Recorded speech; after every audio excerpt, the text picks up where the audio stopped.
sudah membiasakan makanan yang enak di lidah. Paham nggak sih Mas istilahnya? Jadi yang tinggi garam, tinggi penyedap, punya umbi-umbian itu lebih murah loh daripada kalau misalnya memang kita pas nggak bisa makan nasi misalnya, itu kita beli di pasar harganya jauh lebih murah gitu. Berbelanja di pasar dan memberi bahan pangan lokal yang harganya akan jauh lebih murah. Apalagi sekarang rakyat Indonesia tuh sukanya junk food, makanan yang murah tapi banyak, ya kan? Nggak akan FOMO ya Pak ya katanya sekarang ya. Jadi zaman sekarang ikut-ikutan. FOMO, Nah, ikut-ikutan.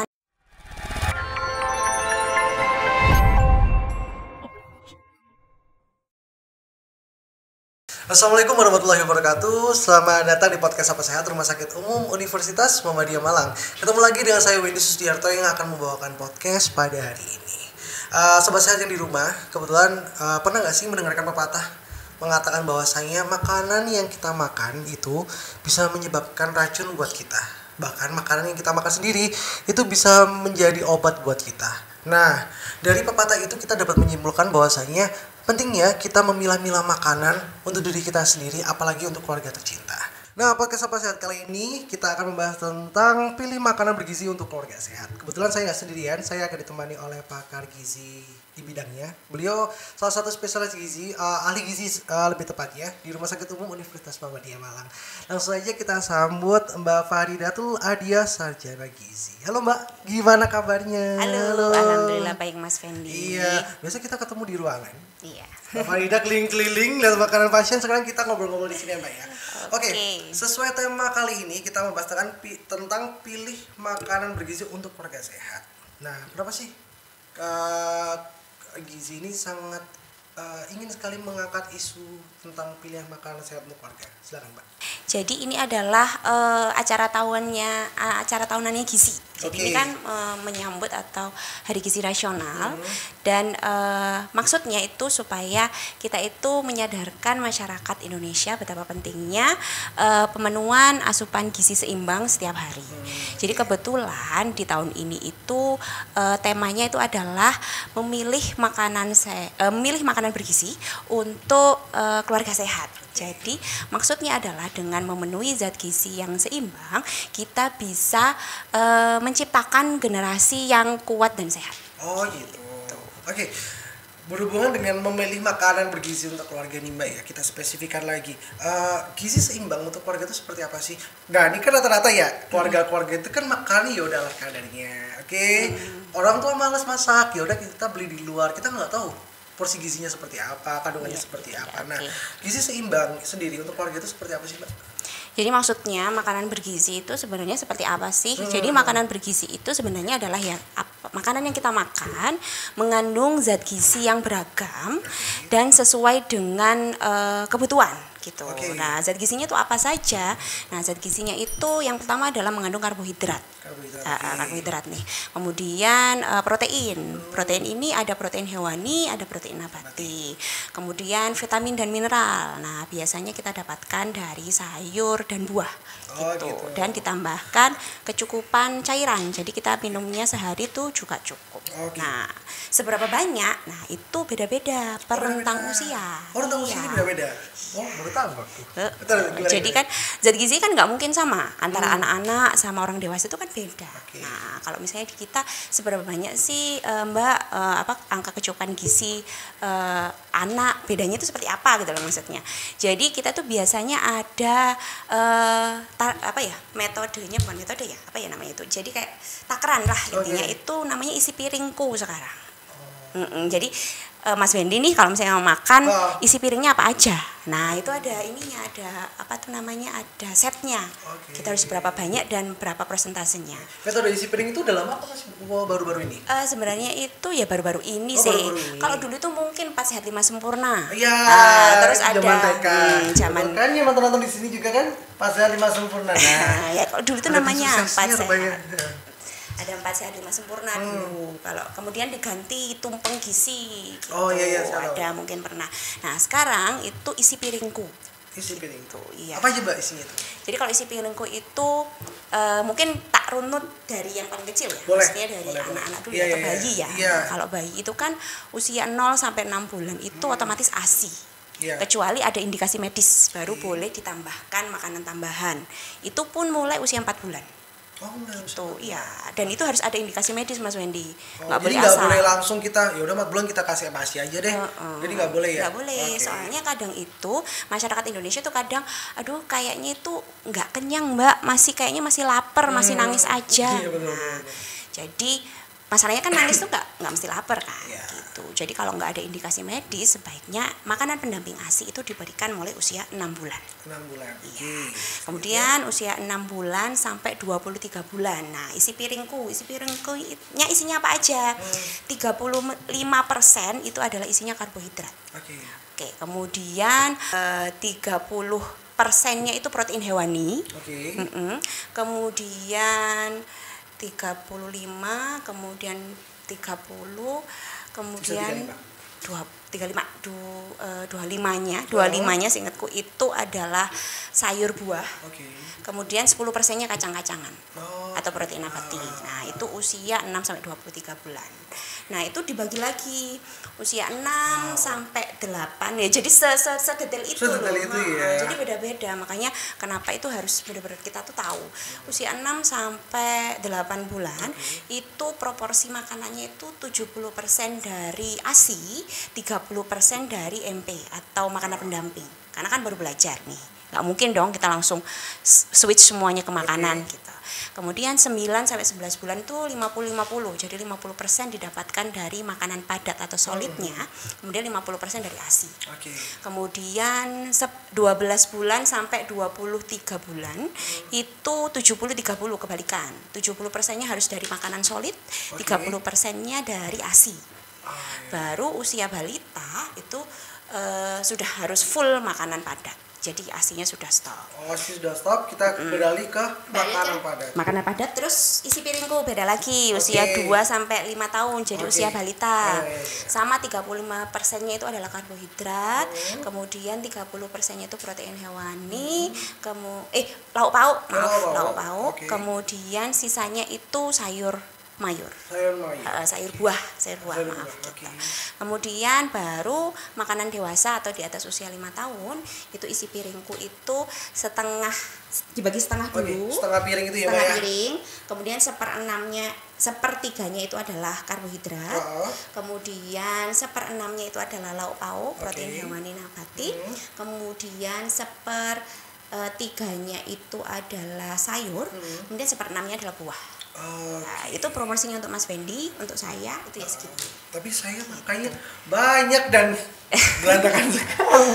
Biasanya banyak karbonya nggak? Banyak karbonya dong. Kalau orang Indonesia kan rata-rata lebih banyak nasinya, Mbak. Sekarang itu kan lebih banyak nasi daripada lauk pauknya. Yang penting intinya kenyang. Rupanya nggak segitunya ya? Nggak segitunya. Nggak segitunya. Jadi ada porsinya sendiri ya.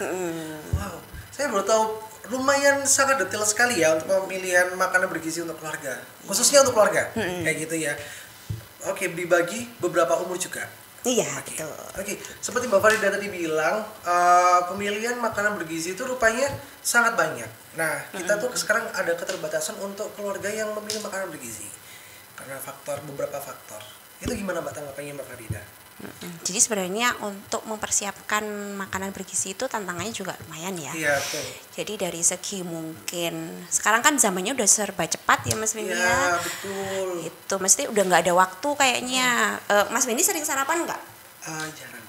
Jarang sekali. Kenapa biasanya? Nggak sempat Karena atau gini, gimana? kalau aku pribadi sih Mbak, kalau bangun pagi itu produksi asam lambung kan pasti naik. Ya, itu yang pertama. Yang kedua, keterbatasan waktu kalau misalnya kita kegiatan. Jadi kita dirapel lah makan siang sama makan pagi sarapan itu. Ya, jadi kita rapel gitu, Mbak. Jadi ada rasa yang gak enak gitu kalau sarapan. Gimana Mbak? Jadi yaitu karena istilahnya mestinya keterbatasan waktu, jadi nggak sempat sarapan, sudah misalnya bangun kesiangan, kemudian akhirnya nggak sempat mempersiapkan makanan yang seimbang, jadi ya udah seadanya lah, yang penting makan atau sarapan dulu gitu, yang penting perut keisi. Kalau orang Indonesia, iya betul, kalau orang Jawa itu yang penting keisi, keganjel, ya kan? Nah, gitu. Jadi keterbatasan waktu itu juga salah satu tantangannya. Kemudian dari segi mungkin adalah biaya. Iya. Karena kan katanya nih makanan sehat atau makanan bergizi itu mahal. Nah, gitu. gitu. Kemudian satu lagi itu mungkin kalau misalnya dari keluarga, karena kita kan berbicaranya tentang pemenuhan zat gizi di keluarga ya. Jadi kalau anak-anak nih kadang dia gampang bosen terus nggak mau makan. Betul. Nah kayak gitu. Dan rata-rata di keluarga itu sudah membiasakan makanan yang enak di lidah. Tahu nggak sih mas istilahnya? Jadi yang tinggi garam, tinggi penyedap, terus santan yang tinggi-tinggi itu bagi beberapa keluarga itu adalah makanan yang sangat nikmat. Dan kalau menurut saya itu adalah makanan yang tidak sehat, betul nggak mbak? Kalau versinya mbak Farida? Sebenarnya sih dilihat dari konteksnya ya. Okay. Maksudnya yang penting selama kita konsumsinya itu tidak berlebihan itu sebenarnya masih nggak apa-apa Mas Wendy, kayak penambah rasa misalnya mungkin MSG, tapi yang penting nggak berlebihan. Oh gitu. Tapi kadang orang Indonesia atau mungkin ya kadang juga saya sekali nih, karena udah terbiasa nih dari kecil dengan rasa yang umami, yang betul. Akhirnya tambah sedikit, kemudian ditambah, akhirnya sampai ya ke berlebihan. Iya, jadi lidah kita tuh udah terbiasa dengan makanan-makanan yang cita rasanya tajam. Gitu. Sebenarnya jadi pengguna MSG ataupun istilahnya micin ya kalau anak zaman sekarang ya. Banyak micin tuh sebenarnya it's okay, nggak masalah. Secukupnya. Iya. Oke, berarti nggak boleh berlebih kan mbak. Betul. Untuk penggunaannya pun nggak apa-apa, cuman jangan berlebih. Iya betul. Gitu. Oke mbak Farida, saya mau tanya nih, menurut beberapa isu yang saya baca juga ini, sebenarnya menarik sih makanan bergizi itu, apalagi sekarang rakyat Indonesia tuh suka ini junk food. Makanan yang murah tapi banyak, ya kan?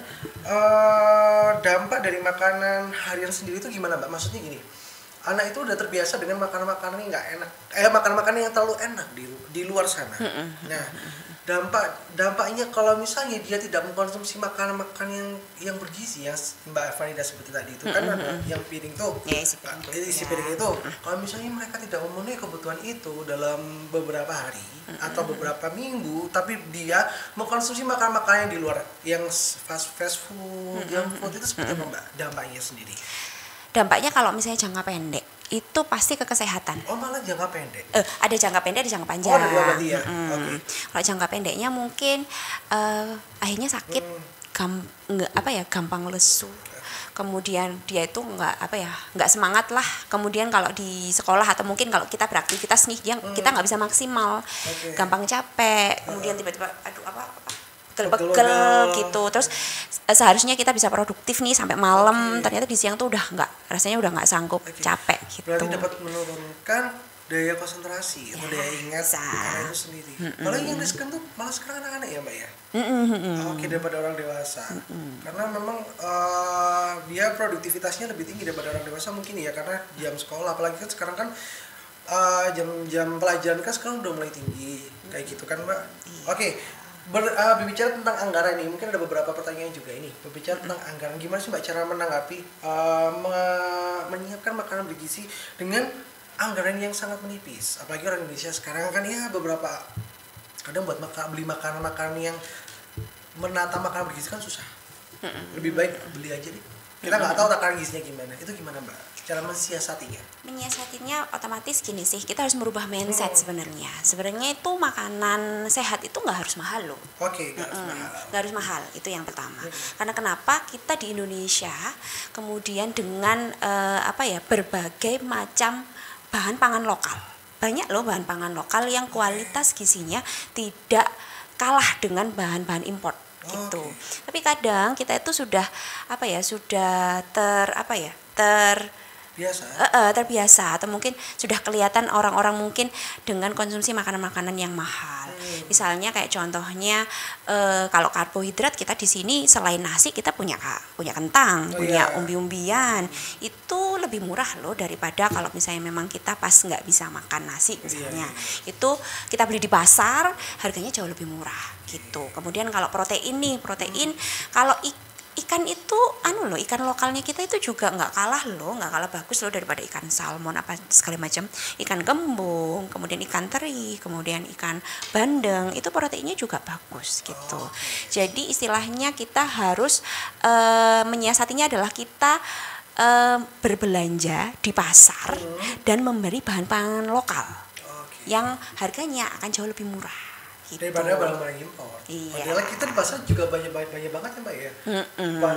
Bahan-bahan lokal sendiri, apalagi kan sumber daya kita kan sangat banyak gitu kan. Betul. Bahkan sekarang mungkin orang-orang meninggikan rasa malasnya gitu.